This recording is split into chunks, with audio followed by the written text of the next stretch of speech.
परभणी राष्ट्रवादी शरद पवार गटाकडून सन्मान्य कलेक्टर साहेबांना निवेदन दिलं आहे की शेतकऱ्यांचा जमीन शेती नीट करायचं व पेरणीची वेळ आलेली आहे. अशा वेळेस ज्या तुटवडा जो तयार होतो आहे यांचं नियोजन नसल्यामुळे भीतीपोटी जो तो डिझेल भरतो आणि काही कॅनमध्ये घेऊन विकतो आहे, काय जमाई करतो आपल्या घरी नेऊन. हे जे संभ्रम दूर करण्यासाठी जे काही नॅशनल हायवेचे स्टेट हायवेचे जे काही रस्त्याचे कामं असतात ज्यासाठी मोठ्या प्रमाणात डायरेक्ट आणि इनडायरेक्ट शहरातल्या पेट्रोल पंपातून डिझेल घेतलं चाललं आहे, हे थांबून शेतकऱ्यांना मदत करण्यासाठी आम्ही निवेदन दिलं आहे.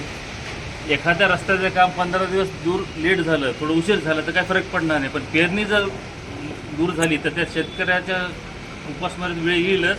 उत्पन्नामध्ये घटेल वरून महागाईची अजून महागाई वाढेल व जे अन्नधान्य मिळालं पाहिजे देशासाठी ते तयार पण होणार नाही. म्हणून आम्ही असं निवेदन दिलं आहे की सर्व रस्त्याचे कामं शासकीय कामं थांबून जो काय पेट्रोल डिझेलचा जो साठा येतो आहे तो शेतकऱ्यांसाठी राखीव ठेवावा व शेतकऱ्यांना मदत करावी.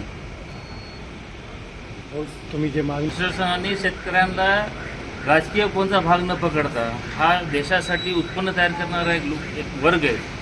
त्याच्याशिवाय हे देश चालू शकत नाही. अन्न पाण्यासाठी सगळ्या अडचणी तयार होतील. म्हणून याचा सहानुभूतीपूर्वक विचार करावा व कठोर निर्णय घ्यावा.